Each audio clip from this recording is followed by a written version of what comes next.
Fandom comes in many shapes, enjoying and celebrating common interests and turning it into something larger, turning it into a community, a subculture. It could be a great thing. But there's always those that ruin it for others and take it too far. Whether it's gatekeeping, hostility towards another fandom, or just general toxicity, it can end up painting an entire community in a bad light. Today we're going to take a look at a classic internet tale, one of the most notorious cases of fandom gone wrong. You guys, this is the Final Fantasy House.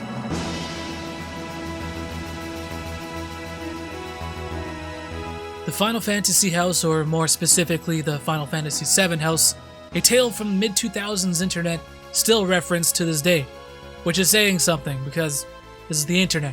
How does that tale of degeneracy stand out amongst a sea of filthy fucking degenerates a decade and a half later?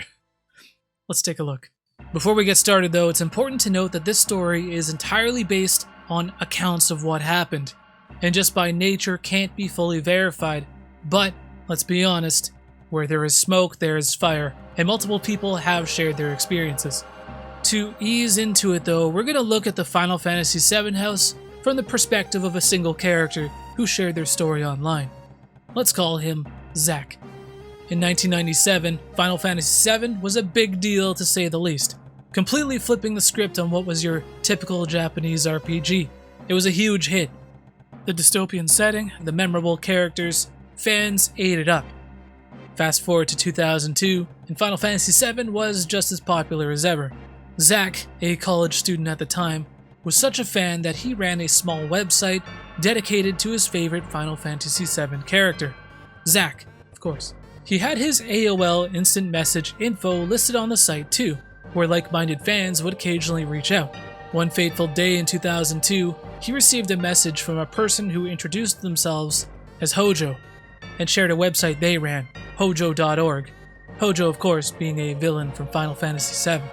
Now, with the interactions between these two, it's important to note that while I'm using pseudonyms, Hojo actually did introduce himself as Hojo, and he actually did address Zack as Zack, even though that wasn't his actual name. The two would talk occasionally via instant message. One day, Zack uploaded some artwork to the site depicting another Final Fantasy character, Jenova, and with the image wrote an original mini-story to give it some flavor. To quote Zack, it was something about cold water and being strangled by tentacles.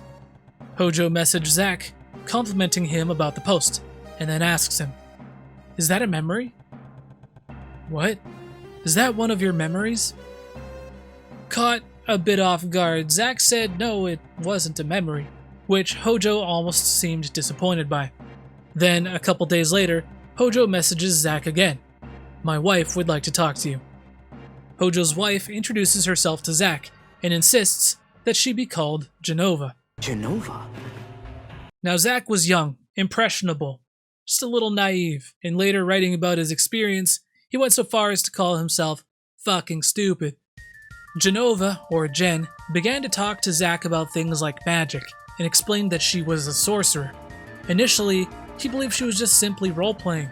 She discussed past lives, alternate universes, and explained that she thought Zack, in a past life, may have been Zack from Final Fantasy VII. To quote Zack, "It was like inviting the vampire into my house. Jen's attack was swift and sure." You see, Hojo and Jenova were soul bonders, people that believed they were bound spiritually to these fictional characters.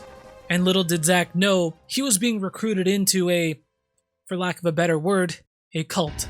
Zack would go on to visit Hojo and Jenova, who lived in Pennsylvania, a bus trip that would cost him roughly $300. He recalled being picked up at the bus station by Hojo, who, out in public, was wearing a lab coat. Then meeting Jenova, a person who Zack was immediately intimidated by. Genova's behavior was sporadic. Her attitude and emotions would flip on a switch depending on the situation, because again, Jenova was a soul bonder. Her personality would change depending on what character she was channeling. Are you serious? Zack later described her behavior, saying she would channel a different character to best fit the situation, in order to get what she wanted. Other characters Jenova was bonded to included Integra Helsing, Sephiroth, and Delando Albato. I think that's how you say it. But at first, this was not a major issue, and Zack would continue to visit Hojo and Jenova multiple times throughout the year, each time being introduced to more and more people. People playing the roles of different Final Fantasy VII characters. During these early days, Zack recalled that he actually enjoyed his visits, despite a smattering of red flags, such as being coerced into paying for everything, paying for food, buying Jenova things she wanted. He recalled being locked in a room and forced to listen to Final Fantasy VII music in order to remember being Zack. Jenova even insisted that Zack sleep with one of the girls in the group who was playing the role of Eris. Huh? Because of course they were love interests in the game.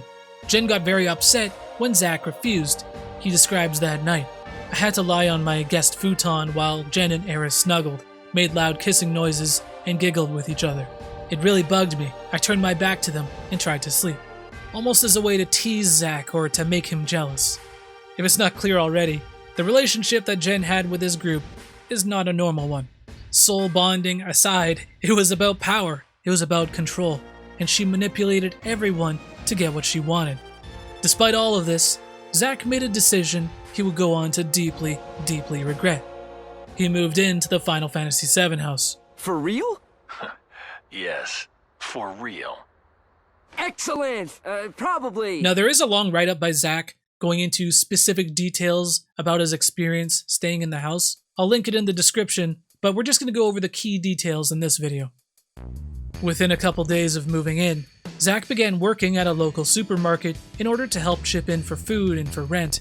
But it barely took a week before Zack became the sole provider of the house. You see, in Final Fantasy VII, the game, Zack is heroic, he's manly, selfless, as opposed to, say, Jenova or even Hojo. And therefore, Zack in real life was expected to do most of the heavy lifting, now flipping the bill to feed everyone, even carry the groceries, move furniture, fix things around the house. And when his supermarket wage wasn't enough to cover these expenses, he began taking the expired meats home from his work after being pushed to do so by Jen. Zack eventually got more and more worn down. According to Zack, I was not getting sleep for work. Jen would wake me up at 3 a.m. to see the fairy rings or fight some magical disturbance or whatever the fuck. And again, this was in 2002. His connection to the world outside of the house was limited. He didn't have a cell phone, he had limited access to a computer, and even then, it was closely monitored by Jen. Zack describes her as watching over his shoulder as he typed.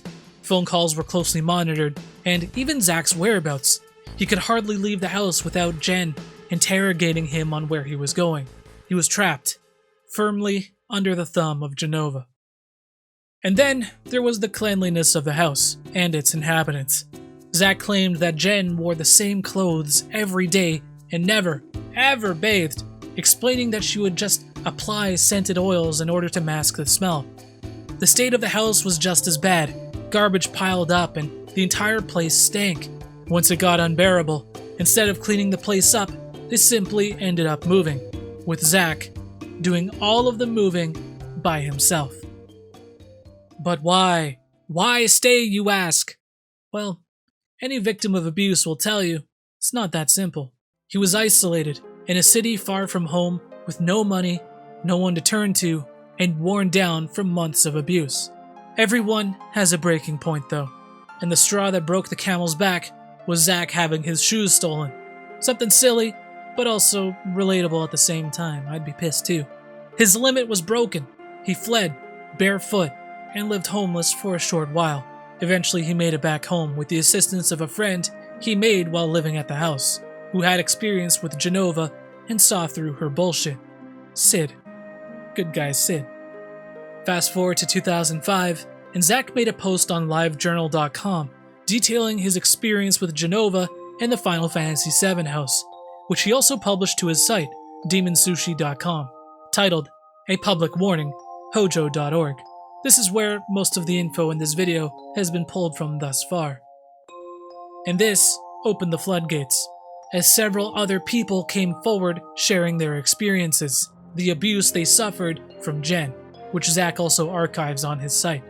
There's an index where you can sort through all kinds of different entries. People in the community go so far as to call Zack the whistleblower on the Final Fantasy house situation. As I mentioned in this video, we're looking at the Final Fantasy house through the lens of Zack, because there's many other people, many aliases, and a lot of moving parts that it can be difficult to follow. Truth be told, there's other people, other characters who have shared their stories, some even worse than this one. If you guys are interested in diving deeper into the Final Fantasy house lore, I'd recommend checking out Zack's site, demonsushi.com. There's also a site called The Human Exception, where they have done podcasts and even interviews on the Final Fantasy house. And I gotta give a shout out to the Down the Rabbit Hole series here on YouTube that goes deep into the subject as well. I'll leave links to all of these in the description. The Final Fantasy VII house became a topic of interest on sites like Something Awful and 4chan. A story that's such a dumpster fire, so appalling, yet you can't look away. It's over! But that's my line. It does not end there. Fast forward to the summer of 2008. There's a live journal community, think of it like a subreddit, where people share stories of bad roommates. It's called Housemate Horror. On July 15th, 2008, a user named Dragon Tiger Claw posted a story titled Insane Housemate Part 1. Part 1 of the saga involving the girl who believed she was a video game character. Here we go again. Dragon Tiger Claw, who we'll call OP, described his living situation at the time. He was in SoCal and rented a room in a house which he shared with 5 other people, one of them being the owner. OP spoke very highly of the living situation at the time. Everyone was professional, and they were very particular about who they rented out rooms to. Every current occupant had a say on new people being brought in. Eventually, one person moved out, and thus began the process of bringing in a new roommate. At the end of a long, arduous search, they decided on their new roommate, a girl named Sarah. It was the biggest mistake ever. Now, while the housemates were particular on their new potential roommates, Sarah bent the truth in order to get in. A few days after moving in, she claimed that she got laid off from work, where, in actuality, she was unemployed from the start. The housemates were initially sympathetic and even offered to pass around her resume to help her search for a new job. But OP explains that she spent weeks on end in the family room playing video games. She would play the same game over and over, some crappy-looking RPG from the 90s. It has an unpronounceable name, but Sarah said she was bonded to the game. She explained that she believed she was the human incarnation of this character and that they shared a soul. You see, Sarah too was a soul bonder, except this time it was to a character from the Suikoden series, to the character Odessa. She had even legally changed her name. On top of her gaming and her strange beliefs, to put it lightly, OP and the rest of the house were also caught off guard by her general rudeness, and she expressed zero interest in finding work. Yet, she somehow still had the funds to go and travel. She took several trips, and on one trip to the UK, returned with a guest, who she had stay with them at the house. This person was a fellow soul bonder. Sarah introduced her to OP as Bishop something. He didn't catch her name, so for the remainder of the 12 parts of the story, he simply refers to her as something. Later identified as the Bishop Sasarai from Suikoden, of course. OP recalled a story where the housemates were having a barbecue, to which Sarah and something were both invited. One of the housemates even offered to make veggie burgers for Sarah, as she didn't eat meat. Sarah declined, and instead, her and something both, according to OP, made protest signs and wandered around muttering something about being pacifists, but still willing to call in their army to destroy us for barbecue. After 20 minutes of chanting and protesting their barbecue, one of the housemates told Sarah, "Grow the fuck up, get new meds." Get help. She cried and said she was going to sue the owner for making her living environment hostile. After the barbecue incident, the housemates had a group meeting with Sarah, who tried to explain where she was coming from. And I quote, "Lots of people cannot understand me because I have such a high intellect, it is beyond their grasp." As the meeting continued, the truth eventually came out. She never had a job. She never even lived in the area. She was new to the state and previously lived on the East Coast, but thought California would be more accepting of her. The housemates agreed that she had to leave, and the owner gave her until the end of the following month to find a new place to live. But she didn't. Sarah played hardball. When the end of the following month came, because she never received a written notice, she said she wasn't leaving. Depending on where you live, evicting someone can be a bit of a complicated process. And because the owner didn't have a certificate of occupancy, which he needed for renting to more than 4 people, that would drag the process out even longer. To top it off, the owner was contacted by the Department of Fair Employment and Housing because Sarah complained that she was being unfairly evicted due to her religious beliefs. She wasn't going anywhere. I can't imagine wanting to live in a place where you're not welcome and nobody wants you there. It's crazy. The owner worked on getting the certificate of occupancy and filed an unlawful detainer, which is essentially an eviction lawsuit, which Sarah contested, complaining that she was being evicted for religious reasons and because they did not like her disability. So it needed to go to court, which would take another couple of months. The house was constantly tense, but they needed to at least tolerate Sarah for the time being. Curious about her income, OP asked her how she was able to afford rent, afford living and traveling, which she responded to and said, plain as can be, "I have people offer me donations on my blog so I can spread the news of my religion." I wish this was made up, but it's not. Perhaps the highlight of the series of live journal entries was the Soul Party. The housemates had a 4th of July party, which also included guests. Sarah, of course, stayed in her room because the party included a barbecue. But, seeing as how the others were allowed to invite guests for this party, Sarah took it upon herself to throw a party of her own the following week. The owner opposed this, saying, "No parties without my approval." To which Sarah responded, "Tell that to the judge, I'm feeling discriminated against." So, Sarah threw her party. When OP arrived home on the day of the Soul Party, the guests had already arrived and had set up shop in the family room. About 12 guests had shown up, soul bonders, who Sarah had met online, many of which were in costume. Blankets were used to black out the windows, candles had been lit, and the coffee table set up to be what looked like a makeshift altar. The soul bonders were preparing some sort of ritual. After resistance from some of the housemates, the owner conceded, saying, "I want to see this ritual." I'd probably do the same. So, while the soul bonders were performing the ritual in the family room, the remaining housemates watched from the kitchen as they ate pizza. Thoroughly entertained, I'm sure. To start off the ritual, Sarah descended the staircase in a white dress. Something tried to block the view from the kitchen as to not interrupt the ritual. According to OP, she talked about how this was Betty's awakening, and how Betty was now going to finally realize her potential by harnessing the soul of a video game character. I couldn't stand it. I started cracking up. The rest of the housemates started cracking up. This was better than any kind of TV you can imagine. See if you can picture all of these nutjobs kneeling around the altar as the video game played its music in the background. The owner gave the soul bonders till 10 p.m., then they had to be out of the house. They did not leave.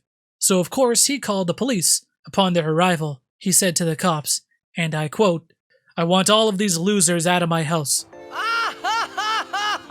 OP's posts over on the housemate horror community garnered a lot of attention, and in mid-August, the forums at Something Awful caught wind of the story. And this is where it gets even more interesting. A user posted the links to the story from Housemate Horror in a thread titled, "If You Thought Furries Were Bad," in the general bullshit section of the Something Awful forums. The replies were mainly people making jokes at Soul Bonder's expense, and it didn't take long for people to even make comparisons to the Final Fantasy House story. But everything changed after a user named Jaegerhund chimed in on the situation. I haven't read through the journals, I only started the first, but I swear this could be about a girl I knew and even once dated. Also, the chick's game was Suikoden? Seriously? That was this girl's game too. I'll keep reading the blog because the similarities align too closely. I actually might know this chick. She claimed she was soul bonded to the Eris character from Final Fantasy VII, that her girlfriend was soul bonded to Sephiroth. Hold it! That Zack sleep with one of the girls in the group who was playing the role of Eris. Other characters Genova was bonded to included Sephiroth. I had to lie on my guest futon while Jen and Eris snuggled. She was new to the state and previously lived on the East Coast. Hojo and Genova, who lived in Pennsylvania.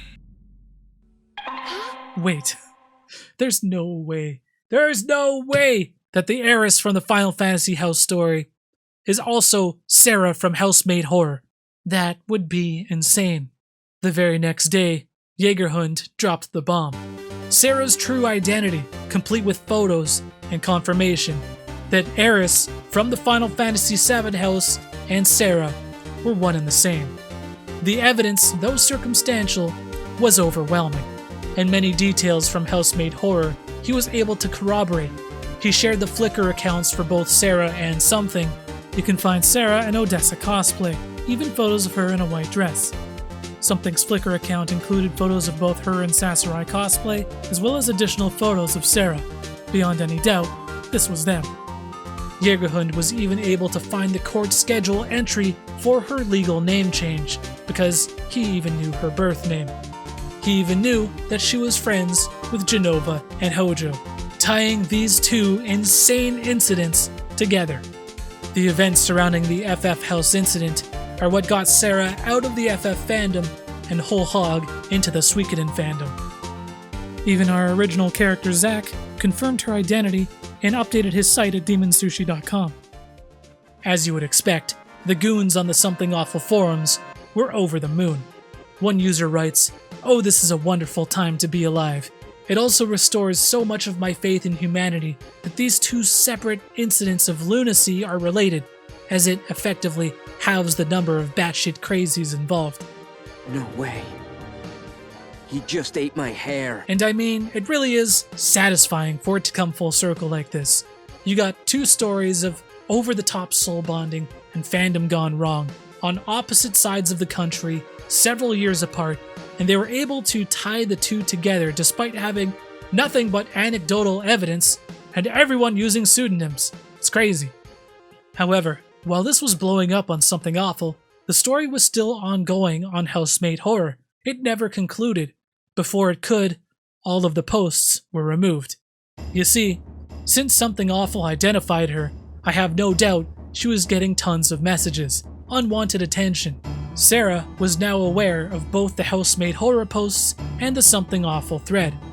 But eventually the goons on Something Awful put two and two together. Clearly, Sarah threatened legal action, but it was no doubt her. If anything, it even further proves that this was the same Sarah. One common thread through the story is Sarah was litigious. So the Housemaid Horror series on Sarah, the girl who believed she was a video game character, never finished. You'll just have to use your imagination to close out that chapter of the story. And though the original posts were removed, archives were salvaged of all 12 parts of the story. I'll leave links to those in the description. Going back to Zack's site, demonsushi.com, several people's story about Genova and the Final Fantasy VII house are archived there, including a post by Eris, aka Sarah. The post is a long, laundry list of things that Eris disagrees with Jen about, or ways in which Jen wronged her. It's still public, and you can still read it yourselves. But what I want to draw attention to is how the post opens. Genova, when I became your apprentice. Holy. Her apprentice! You guys, these two stories are more than just loosely connected. Sarah was Jen's goddamn apprentice! It's crazy! We truly have come full circle. The Final Fantasy VII house, for those who know it, break it down into two parts. The Jen Saga and the Sarah Saga. It's a great story. It's a crazy story. But it's a cautionary one.